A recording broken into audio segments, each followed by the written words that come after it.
क्या आप जानते हैं, धन को आकर्षित करने का एक प्राचीन तरीका भी है।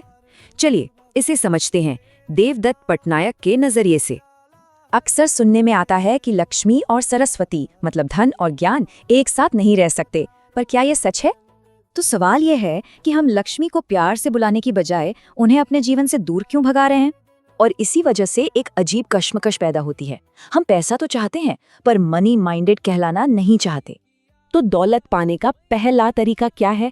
बस उसके पीछे भागते रहना, जो आजकल मैनेजमेंट में भी खूब सिखाया जाता है। इस सोच से दुनिया रणभूमि बन जाती है, एक ऐसा मैदान जहां हमेशा लड़ाई और खोने का डर बना रहता है।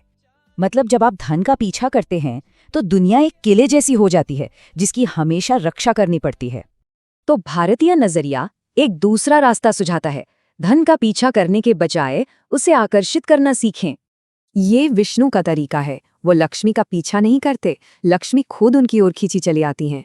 उनका निवास वैकुंठ एक रंगभूमि है, मतलब एक खेल का मैदान जहां सब फलते फूलते हैं और समृद्धि बनी रहती है। तो चुनाव साफ है, इंद्र की रणभूमि या विष्णु की रंगभूमि। एक में संघर्ष है, दूसरे में सद्भाव। सोच को इससे मुझे क्या मिलेगा से बदलकर इससे हम सबको कैसे फायदा होगा पर लाना होगा। तो सवाल है, दौलत को आकर्षित कैसे करें? इसका राज एक प्राचीन कॉन्सेप्ट यज्ञ में छिपा है। यज्ञ का सीधा सा मतलब है लेन देन का एक अनुष्ठान।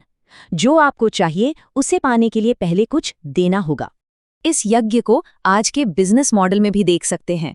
पहले दूसरों की भूख यानी जरूरत पहचानिए, फिर उसे पूरा कीजिए। तो ये हमें लक्ष्मी और सरस्वती के टकराव के समाधान पर वापस लाता है।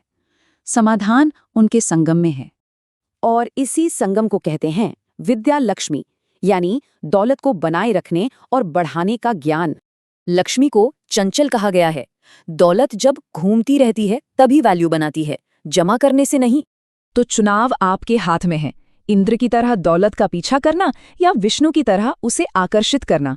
विद्या लक्ष्मी को घर बुलाने का मतलब है अपनी सोच में एक बड़ा बदलाव लाना। तो सवाल ये है, आप धन का पीछा कर रहे हैं या उसे अपनी ओर खींच रहे हैं? आपका जवाब ही आपकी दुनिया तय करेगा।